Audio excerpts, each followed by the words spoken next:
Since being in Australia, we've been given a lot of advice, mostly from Aussies, about what not to do here. And honestly, it's the stuff that catches visitors out, especially people like us coming from the UK, because we arrive with certain assumptions. So today we're going through 10 things you should not do in Australia, based on advice given to us by Aussies. And this isn't to scare anyone, it's just to help you travel safer and smarter. Number 1, don't swim outside the red and yellow flags on patrol beaches. It's genuinely dangerous because of something called riptides. And if you're not from here like us, it can be really hard to know and understand how quickly things can change and how easy it is to get caught in a rip. And Australians get taught about ocean safety and water safety from like a really young age. I can remember being on Cottesloe Beach in Perth and we saw a school trip of children out on the beach in the ocean swimming and learning how to swim and learning how to, be safe in the water. If you are a tourist like us, do listen to the advice, because if you're within the red and yellow flags, the purpose they have them is so that the lifeguards have a zone that they can watch, a smaller zone that they can sort of watch. Well, yeah, they move the red and yellow flags throughout the day according to where the rips aren't. So those flags are there based on advice from professionals. So if you're not familiar with what a rip is, it's basically a really strong current pulling water out to sea. I think the scariest part about a rip is that they're really hard to spot. And if you ever feel yourself getting pulled by a riptide, the best advice is just do not panic, just try and float, signal for help and follow the lifeguard's advice. Staying on the topic of water, we have number 2, and that is don't swim when you don't see anybody else swimming. Just take it as a sign that maybe it's not safe. Yeah, and especially in the northern parts of Australia, like far north Queensland, Northern Territory, and some parts of northern WA, the common misconception is that, it's fresh water, I'll be fine. Mm-hmm. No. Saltwater crocodiles do not just live in salt water. Well, you would think so, because they're you called would think saltwater, so, but no. They live sometimes even hundreds of kilometres inland. And we're not here saying you can't swim in the north of Australia. We are just saying take caution and swim only when you know it's safe, when you've asked a local, when there's signage saying it's safe. And actually Australia, especially the northern parts of Australia, are so good with signage. There are so many signs that say warning crocodiles, warning sharks, warning snakes. They are the best when it comes to signs. And they're not there just, for you to look at them and think, cool, there's crocodiles. They're there for you to listen and take advice from. And also, even outside of crocodile areas, sharks exist in Australia on the coast, and there's a lot of them. That doesn't mean that you should never swim in Australia anywhere and fear swimming in the ocean, because it is beautiful. Just take precaution, follow local advice, and don't be stupid about it. Also, to add to that, they're in WA, they have a Shark Smart app. So it's called Shark Smart WA. And basically, it works well, but it obviously doesn't cover every single shark, because it only covers the ones that are sighted or tagged. Then you can just go and check the beach that you're going to that day and see when the last shark was spotted. This sounds like we're trying to scare everyone of Australia's waters. We have had so much fun in the water of Australia, and we've just always swum smart. You just have to be smart. Follow the advice. Follow the advice, please. Number 3, don't leave the house without sun protection. Even if it's cloudy, even if it's winter, always use sun protection. I got burnt when it was cloudy. And I came back in and I was like, why is my nose a little bit red? How has that happened?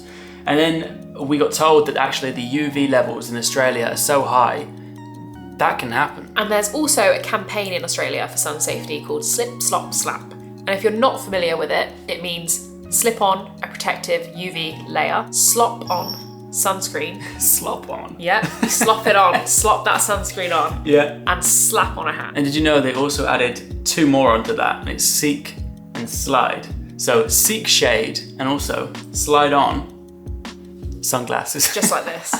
That's so perfect. Just like that. Yeah. And we also learned that it's drilled into kids in Australia from a really young age to be so conscious of sun safety. So we heard that at school you have a no hat, no play rule, which is basically you're not allowed in the playground on break time unless you are wearing your wide brimmed hat. Is that actually a thing? Yeah. So I've actually noticed it. Yeah.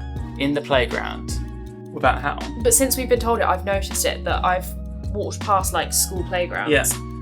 Every child has a hat. Wearing a hat. Yeah, every So single child. cool. That's so nice to see. It's really nice to see, and it kind of like makes it become second nature to Aussies then. And the consequences in Australia are very, very real. Australia has one of the highest melanoma skin cancer rates in the world, and also one of the highest cataracts rates, which is in your eyes if you're not careful with sun protection. Hats, polarized sunglasses. And reapply sun cream regularly. Reapply, especially if you're swimming. And if you don't know how to check the UV levels, we actually use an app called BOM, and I think it means Bureau of Meteorology. Oh yeah. Did I say that right? You Meteorology. did. Crushed it. And on the app, it actually tells you the UV levels for where you are. Whilst we're on the point of the Bureau of Meteorology, we can start talking about point number 4, which is don't ignore the weather warnings. Yeah. And the weather can be extreme. We're talking floods, fires, cyclones. Especially if you're road tripping in the north during wet season. Flash flooding is no joke, and the roads can change so fast. And I think that's something we learned whilst road tripping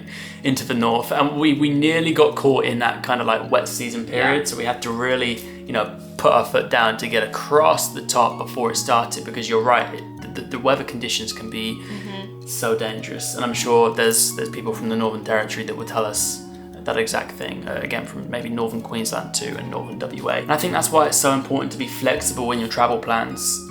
Like if in Australia things can change so quickly that it is so important to just have that flexibility, just go a different direction. Don't put yourself in danger just because you have a deadline, just be flexible. Point number 5.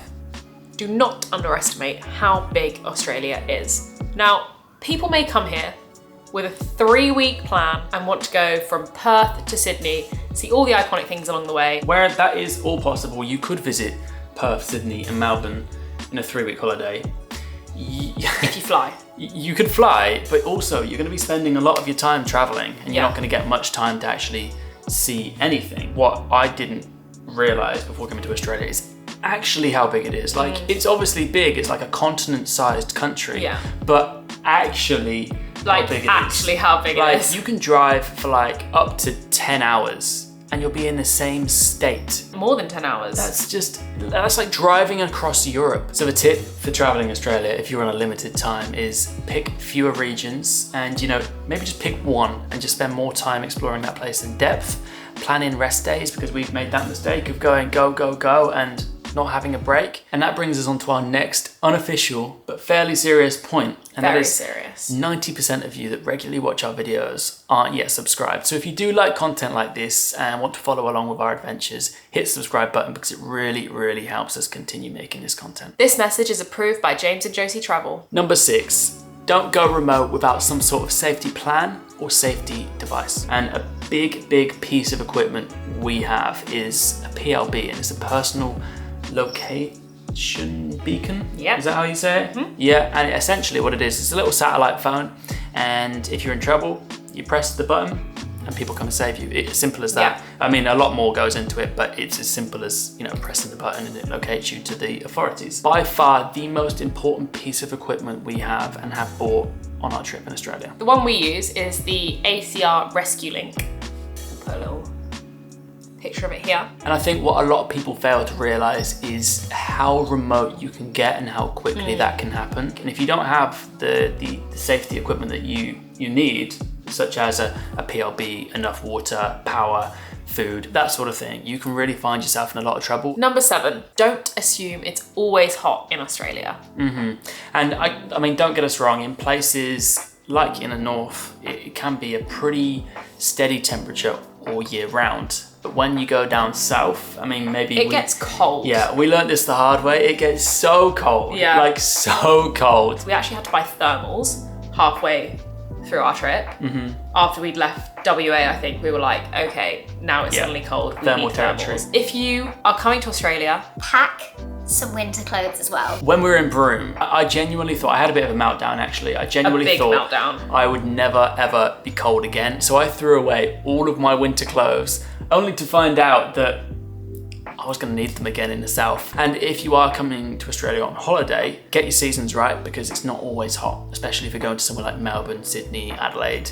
It can be cold if you get the wrong season. Number 8, don't touch, don't feed, don't disturb wildlife. Feeding wildlife is an absolute no-go. It can make them dependent, make them sick, aggressive, change their behavior. Just don't do it. And I think somewhere we saw this to a really big extent is Rottnest Island. So the quokkas over here, they have become, so they're actually nocturnal animals, and they have become so dependent and, you know, reliant on the food that the tourists drop and give to them and feed to them, that they're awake all day and they're in tourist areas and they're just around about. They're actually losing patches of fur because of the diet they're eating from tourists, and it wasn't nice to see. We've seen it in a few more places where kangaroos actually become very aggressive because they expect food from people, from the tourists, because other people feed them. And reef-wise, do not touch coral. Don't touch it, don't stand on it, don't trample on it.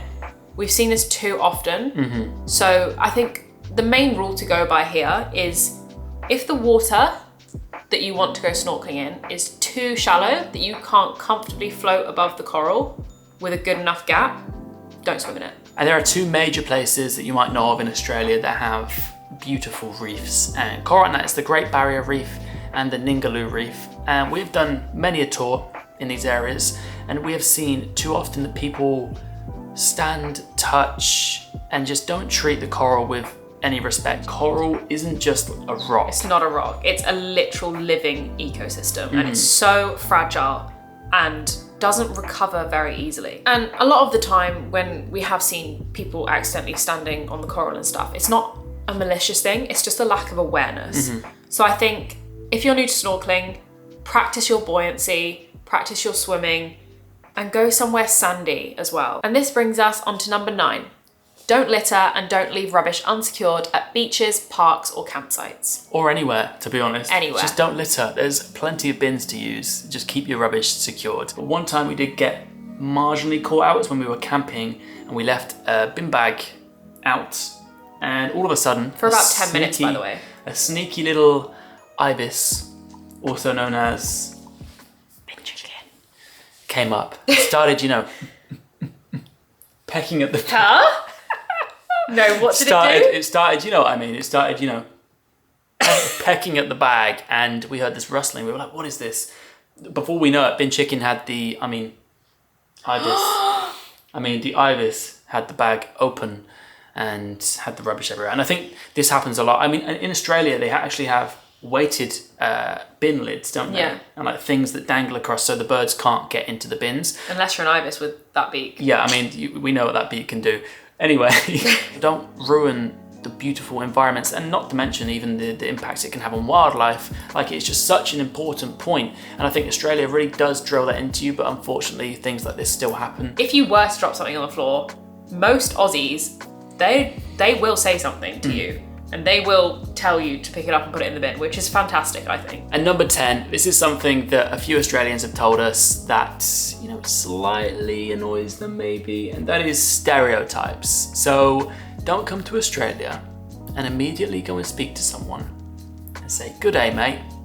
Let's Put a shrimp on the barbie." Because if it's anything like the opposite way around to how people speak and stereotype the people from England, let's have a cup of tea, a bottle of water, mate. We hear that all the time. Yeah, it's slightly annoying. It's obviously It's just a bit tedious, and I think light-hearted, isn't it? It's a joke. Yeah. We're not like uptight about this. We're not taking offense to any of this. We get it. People joke, and it's fun and funny. But if it happens all the time, like I can you said, see, how it gets tedious, and I think maybe you can come across slightly condescending without meaning to. Yeah. It's just not going to win you any popularity contests with your future Aussie mates. And I don't even think they put shrimps on the barbie. They don't even call them shrimps, they call them prawns. So where did that even come from, guys? How is that even a thing anymore? But I will say, they do say good day.